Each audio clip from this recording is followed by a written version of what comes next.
भारत निपुण भारत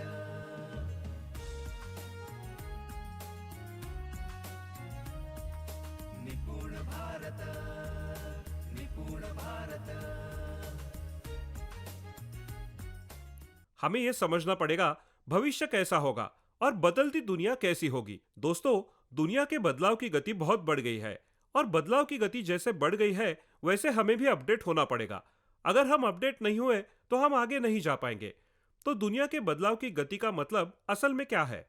दुनिया के बदलाव की गति को कैसे गिनेंगे हम? जब हम देखते हैं तो ऐसा ट्रेंड दिखता है, जैसे जैसे इंफॉर्मेशन बढ़ती है उसका जो कालावधि है, इंफॉर्मेशन दुगनी होने का जो कालावधि है, उस कालावधि के आधार पर दुनिया के बदलने की गति गिनी जाती है।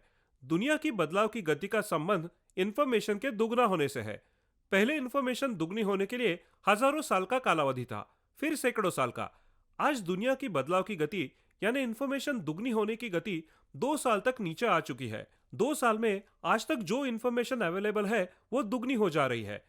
इसका हमें कोई उदाहरण देखना हो तो इसका उदाहरण है आपका मोबाइल। उस मोबाइल में प्ले स्टोर है। प्ले स्टोर में ऐप्स होते हैं। एक ऐप अगर आपने खोला तो उसमें कितना इंफॉर्मेशन होता है? उसमें बहुत सारा डेटा और बहुत सारा इंफॉर्मेशन है। और क्या आपको पता है ऐसे कितने ऐप्स रोज आते हैं? 24 घंटे में कितने ऐप्स फोन पर आते हैं? आज यह आंकड़ा 3 से 4 हजार तक है। इतने नए ऐप्स आते हैं 24 घंटों में।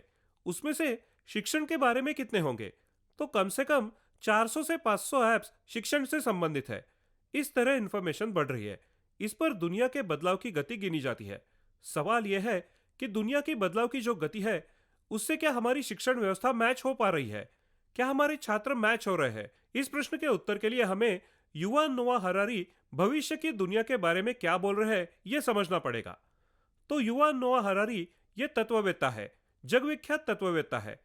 उसका मूल इजराइल से है। पूरी दुनिया उसके तत्वों को स्वीकार रही है। उन्होंने बहुत सारी किताबें लिखी है। उसमें से एक है होमोडियस जो बहुत मशहूर हुआ है। उनकी दूसरी किताब है सेपियंस। तीसरी किताब है 21वीं सदी के लिए 21 आवश्यक चीजें। उसमें उसने 21वीं सदी में आपको कौन सी 21 चीजें आवश्यक है उसके बारे में लिखा है। इनकी जो होमोडियस नाम की किताब है उसका सबटाइटल बहुत सुंदर है। उसे हम आश्चर्यचकित होते हैं। उस सबटाइटल का नाम है a brief history of the future यानी भविष्य का इतिहास। सोचिए दोस्तों, हमें तो इतिहास का इतिहास भी पता नहीं है और वो भविष्य के इतिहास के बारे में बोल रहे हैं।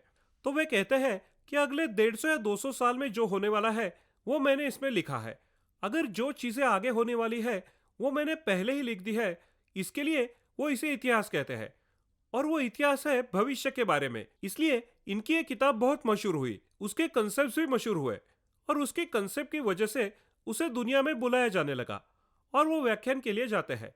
एक बार ऐसे ही वो व्याख्यान के लिए गए थे कैलिफोर्निया में। वो कैलिफोर्निया में व्याख्यान दे रहे थे। तब उसने उस किताब की एक कंसेप्ट पेश की। उस कंसेप्ट में यूजफुल और यूजलेस के बारे में लिखा है। ये उनके कंसेप्ट है। युवान नोआ हरारी कह रहे हैं कि दुनिया में जब औद्योगिक क्रांति हुई तब 2 वर्ग अस्तित्व में आए। उसमें एक वर्ग कामगार वर्ग और दूसरा था भांडवलदार वर्ग। ये 2 वर्ग अस्तित्व में आए और ये 2 वर्ग आज तक कार्यरत है, कामगार और भांडवलदार।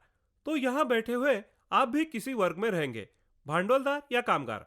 हम सब कामगार वर्ग में ही आते हैं। कोई छोटा मोटा ब्याज का धंधा कर रहा है तो बहुत बड़ा भांडवलदार नहीं हुआ। हम सब कामगार कैटेगरी में ही आते हैं। तो ये 2 वर्ग अस्तित्व में आए। युवान नोआ हरारी कहते हैं जब संगणक क्रांति सर्वोच्च स्थान पर होगी तब 2 नए वर्ग तैयार होंगे। इसलिए संगणक क्रांति प्रमुख स्थान पर जाने का मतलब क्या है यह समझना पड़ेगा। दोस्तों, डीप लर्निंग, मशीन लर्निंग ऐसे नए कंसेप्ट आए हुए हैं। तीसरी जो कंसेप्ट आई है वो है एआई यानी कि आर्टिफिशियल इंटेलिजेंस यानी कि कृत्रिम बुद्धिमत्ता। ये चीज होती क्या है? तो दोस्तों, इसमें 2 कैटेगरीज दिखती है। अभी जो आर्टिफिशियल इंटेलिजेंस चल रही है उसे वीक आर्टिफिशियल इंटेलिजेंस कहते हैं। स्ट्रॉन्ग आर्टिफिशियल इंटेलिजेंस आने वाला है। तो युवान यही बोल रहा है जब स्ट्रॉन्ग आर्टिफिशियल इंटेलिजेंस आएगा तब संगणक क्रांति परमोच्च स्थान पर होगी। फिर वीक और स्ट्रॉन्ग आर्टिफिशियल इंटेलिजेंस का मतलब क्या है, ये क्या है वो हम थोड़ा समझ लेते हैं।